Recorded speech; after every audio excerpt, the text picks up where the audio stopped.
पिछले 50 दिनों से देश में एक एजेंडा चलाने का भसक और भरपूर प्रयास हुआ। कहा गया कि भारतीय अर्थव्यवस्था की तो बैंड बजने ही वाली है और कुछ देश के विपक्ष के नेता इसका इंतजार ही कर रहे थे।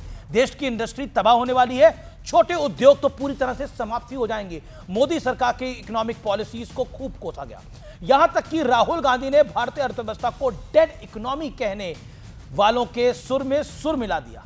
लेकिन अब एक ऐसी रिपोर्ट आई है जिसने इस पूरे एजेंडे की हवा निकाल दी है और यह रिपोर्ट भारत की नहीं बल्कि विदेशी है। मैं विदेशी शब्द पर इसलिए जोर देकर बात कर रहा हूं क्योंकि हमारे देश में विपक्ष को अपनी सरकार पर नहीं बल्कि विदेशी रिपोर्ट्स पर बहुत भरोसा होता है। इसमें कोई दो राय नहीं है कि युद्ध के चलते ग्लोबल इकोनॉमी को भारी नुकसान हुआ है।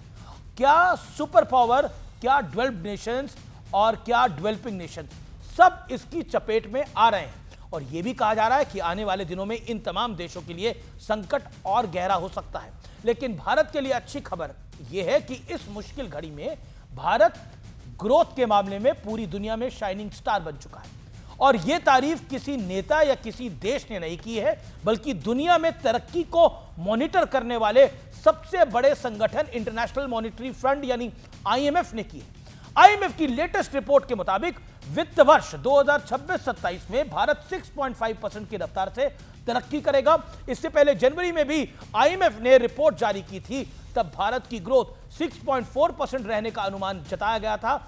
जनवरी वाली रिपोर्ट का मतलब यह है कि तब ईरान और अमेरिका वाला युद्ध शुरू नहीं हुआ था, लेकिन युद्ध के बाद अगर भारत की ग्रोथ रफ्तार बढ़ रही है तो यह अपने आप में सबसे बड़ा सबूत है कि मोदी सरकार ने युद्ध के दौरान सबसे बेहतरीन पॉलिसी अपनाई है, जिसका रिजल्ट इंपैक्ट अब पूरी दुनिया के समक्ष आएगा, सामने आएगा। अब मैं हर भारतीय को फील गुड करने वाला एक आंकड़ा दिखाता हूं। फाइनेंशियल ईयर 2026-2027 में भारत की ग्रोथ 6.5% रहने का अनुमान है, जबकि अमेरिका की 2.3%, चीन की 4.4%, जापान की 0.7% और रूस को जो बड़े सालों से युद्ध में है 1.1%, जर्मनी 0.8%, फ्रांस 0.9%, इटली 0.5%, स्पेन 2.1% और ब्रिटेन में ग्रोथ की रफ्तार 0.8% ही रहेगी। इस डेटा से साफ है, स्पष्ट है कि भारत की तरक्की वाली सुपर स्पीड के आगे दुनिया के बड़े बड़े देश भी नहीं टिकते हैं। दुनिया मंदी यानी स्लो डाउन के डर में जा रही है, लेकिन भारत की इकोनॉमी उड़ान भर रही है। और बात सिर्फ एक रिपोर्ट की नहीं है, वर्ल्ड बैंक ने कहा है कि भारत की ग्रोथ स्पीड 6.6% हो सकती है, जबकि एशियन डेवलपमेंट बैंक यानी एडीबी ने इसको 6.9 तक पहुंचने का अनुमान जता दिया है। अब मैं आपको एक और इंटरेस्टिंग फैक्ट बताता हूं।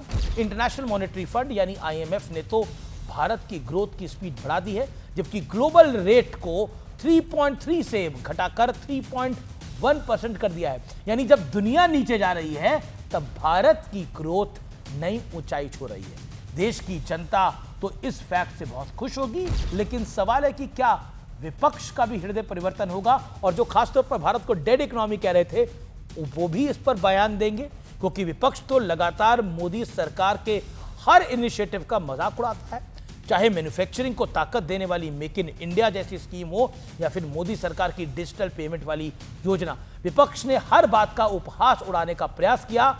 वहीं अपनी सरकार जब देश में बेहतर ग्रोथ के अनुमान का डेटा जारी करती है तो विपक्ष उसे भी फर्जी बताता है। लेकिन अब तो ये आंकड़े दुनिया भर से आ रहे हैं। क्या आईएमएफ, क्या वर्ल्ड बैंक, क्या एडीबी, सब भारत की इकोनॉमी को शानदार बता रहे हैं।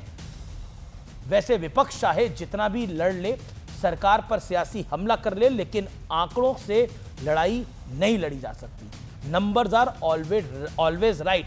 ये तथ्य होते हैं, ये सत्य होते हैं और तथ्य ये भी है कि भारत की कहानी अब आगे बढ़ रही है।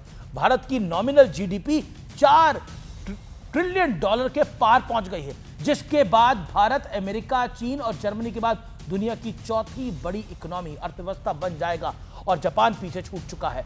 और ग्रोथ की यह रफ्तार जारी रही तो जल्दी भारत जर्मनी से भी आगे निकल जाएगा। इसलिए मैं बार बार कहता हूं कि मुस्कुराइए, आप भारत में हैं और भारत तरक्की की रफ्तार पे है।